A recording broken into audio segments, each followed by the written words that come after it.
लेकिन पहले चर्चा भारत की रक्षा शक्ति की। 3 ऐसी खबरें हैं जिसे आप भारतीय सेना की तरफ से शुभ समाचार भी कह सकते हैं। 3 ऐसे अचूक हथियार जिनसे भारतीय सेना की शक्ति कई गुना बढ़ जाएगी।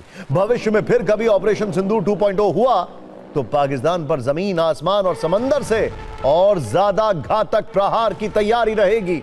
तो आपको इन तीनों हथियारों का एक छोटा सा ट्रेलर दिखाते हैं।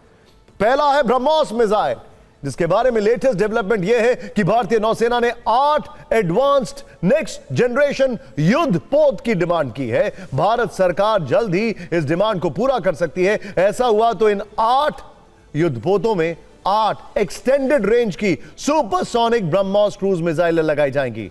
दूसरा है रूस का S-400 air defence system. Bharat ने रूस से 5 S-400 एयर डिफेंस सिस्टम की डील की थी। यह समझौता अक्टूबर 2018 में हुआ था। उसके बाद मॉस्को की ओर से 3 बैटरीज डिलीवर हुई थी, 2 बाकी बची थी। इनमें से अब चौथा डिफेंस सिस्टम भी भारत आ चुका है। और तीसरा हथियार है ड्रोन। किसी भी युद्ध में ड्रोन एक महत्वपूर्ण वेपन बनता जा रहा है, इसीलिए भारत सरकार जल्द ही 20,000 करोड़ के ड्रोन खरीद को मंजूरी दे सकती है। BrahMos missile, S-400 air defence system और ड्रोन से जुड़े इन डेवलपमेंट्स को आप भारत की सुरक्षा का त्रिकोण भी कह सकते हैं। पहले बात S-400 की। रूस का S-400 एयर डिफेंस भारत में सुदर्शन चक्र वाली नई रणनीति का सबसे बड़ा योद्धा है। 2018 में हुई डील के मुताबिक रूस भारत को अब तक 5 में से 3 बैटरीज की डिलीवरी कर चुका है, जबकि नई खबर यह है कि इसका चौथा स्क्वाड्रन भी आ चुका है। यह हथियार समुद्र के रास्ते जहाज से भारत लाया गया है। जल्द ही इसे भारतीय वायुसेना के तय ऑपरेशनल एरिया में तैनात कर दिया जाएगा। हमारे पास जो जानकारी है उसके मुताबिक इसकी तैनाती पश्चिमी सीमा पर हो सकती है। पश्चिमी सीमा पर तैनाती का मतलब यह है कि पाकिस्तान की धड़कनें अब और ज्यादा बढ़ने वाली है, क्योंकि वहां डिप्लॉयमेंट का मतलब यही होगा कि सीमा पार से मुनीर फौज ने कोई गुस्ताखी की तो उस हवाई हिमाकत का इस चौथे S-400 से तुरंत जवाब दिया जा सकेगा। एक और बात, यह नया S-400 सिस्टम AI यानी आर्टिफिशियल इंटेलिजेंस आधारित डिसीजन सपोर्ट क्षमता से लैस है। सेना के टॉप सोर्सेज से पता चला है कि यह AI तकनीक इसके ऑपरेटरों को हवाई खतरों की पहचान करने और उन्हें प्राथमिकता के आधार पर टारगेट करने में मदद करेगी। हालांकि मिसाइल लॉन्च करने का अंतिम फैसला पूरी तरह से इंसानी ऑपरेटर्स के हाथ में ही रहेगा। यह सिस्टम 600 किलोमीटर की दूरी तक के टारगेट को डिटेक्ट कर सकता है।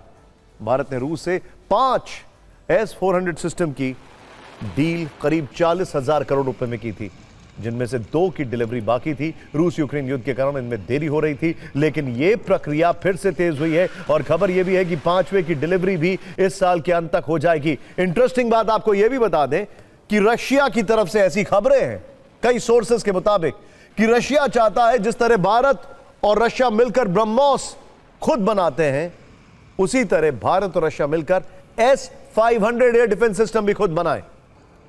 कैसे? खैर, वैसे ऑपरेशन सिंदूर में S-400 का पराक्रम पाकिस्तान को अच्छे से याद हो। तब इसी S-400 से पाकिस्तानी वायुसेना के एक बेहद महत्वपूर्ण सर्विलांस विमान को हवा में 314 किलोमीटर की रिकॉर्ड दूरी पर मार गिराया गया था। यह सतह से हवा में मार करने वाली मिसाइल द्वारा दर्ज किया गया सबसे लंबी दूरी का किल था। इस बेहतरीन प्रदर्शन को देखते हुए डिफेंस एक्विजिशन काउंसिल यानी DAC ने रूस से ऐसी ही 5 और अतिरिक्त स्क्वाड्रन खरीदने की मंजूरी भी दे दी। अब बात ब्रह्मोस की। यह भारत और रूस दोनों के साझा प्रयासों से तैयार की गई सबसे तेज सुपरसोनिक क्रूज मिसाइल। इसकी स्पीड आवाज से लगभग 3 गुना अधिक है और इस कारण दुश्मन के रेडार भी इसे नहीं पकड़ पाते।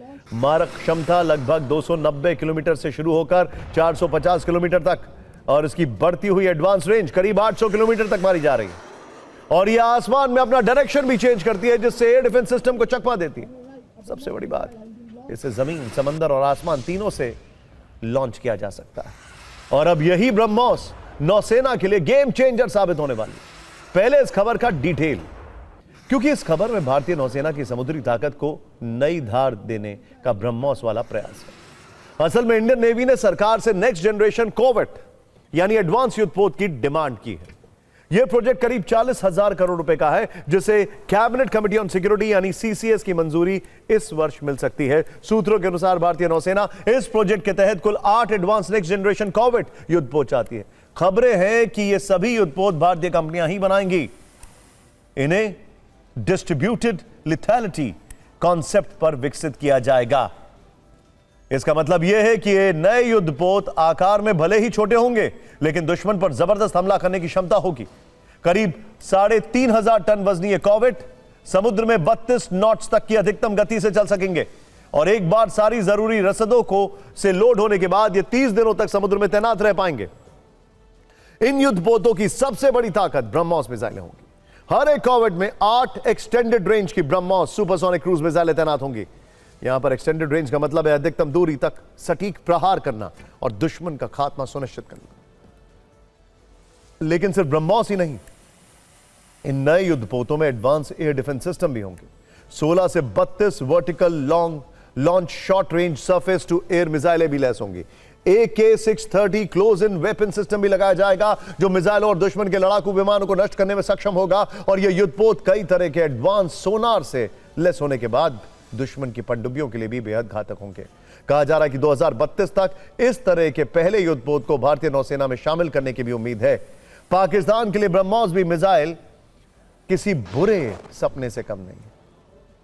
ऑपरेशन सिंदूर में इस मिसाइल ने भी अपना पराक्रम दिखाया था। पाकिस्तान के 11 एयरबेस ध्वस्त किए थे।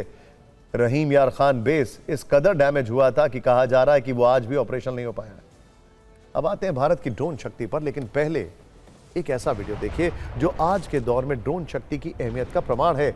यह वीडियो कुवैत एयरपोर्ट पर ईरानी हमले का है, जिसमें साफ देखा जा सकता है कि एक ईरानी ड्रोन सीधा एयरपोर्ट के टर्मिनल से जा टकरा है। एक बड़ा धमाका हुआ और वहां सब कुछ तहस नहस हो गया। ईरान के इस ड्रोन को अमेरिकी एयर डिफेंस सिस्टम तक नहीं रोक पाया। इस हमले के बाद फिर यह सवाल उठने लगे कि क्या अब ड्रोन वॉर ही युद्ध का नतीजा तय करेंगे? क्या आज के दौर में ड्रोन शक्ति के बिना कोई भी सुपर पावर अधूरी है? क्योंकि पिछले 4 वर्षों से चल रहे रूस यूक्रेन युद्ध और अमेरिका ईरान वॉर को देखें तो यह बात सही साबित हो रही है। ऐसे में अब भारत भी ड्रोन पावर का हब बनने जा रहा है। जल्द ही एक ऐसी ड्रोन डील होने वाली है जिसे सुनकर दुश्मनों की धड़कनें बढ़ सकती हैं। यह रिपोर्ट देखें आप। इसे देश का अब तक का सबसे बड़ा ड्रोन समझौता माना जा रहा है।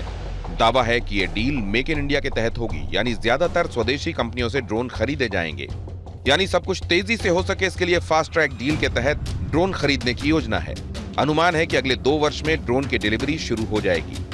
आने वाली लड़ाई एक एट्रिशन वॉर होगी। इसका मतलब कि आप फिजिकली बॉर्डर्स को क्रॉस नहीं करेंगे, आप एक स्टैंड ऑफ डिस्टेंस से लड़ाई लड़ेंगे, तो उसके लिए आपको ड्रोन्स और मिसाइल्स की जरूरत पड़ेगी। दूसरा, आपको सैचुरेशन अटैक्स अपने करने पड़ेंगे ड्रोन्स में। इसका मतलब कि आपके पास इतने ड्रोन्स होने चाहिए कि जो एक अटैक में आप 100 से ज़्यादा ड्रोन्स लॉन्च कर सके। 382 इन्फेंट्री बटालियन हर एक के अंदर कम से कम एक ड्रोन प्लाटून होना चाहिए। एम तो यहाँ तक है कि हर सिपाही के पास एक ड्रोन होना चाहिए। सूत्रों के मुताबिक फिलहाल भारत में 600 से ज्यादा कंपनियां ड्रोन और उसके पुर्जों का निर्माण कर रही हैं, जिनमें 100 से ज्यादा कंपनियां रक्षा क्षेत्र के लिए काम कर रही हैं। बड़े रक्षा समूहों के साथ साथ कई स्टार्टअप्स भी इस क्षेत्र में तेजी से उभर रहे हैं। आत्मनिर्भर भारत अभियान के तहत स्वदेशी रक्षा निर्माण को बढ़ावा दिया जा रहा है। देखा जाए तो आधुनिक युद्ध में ड्रोन फोर्स मल्टीप्लायर की भूमिका निभाते हैं। ये खुफिया जानकारी जुटाने और निगरानी करने से लेकर रसद आपूर्ति और हमलों को भी अंजाम दे सकते हैं। यानी ये ड्रोन डील किसी भी युद्ध में गेम चेंजर बन सकती है।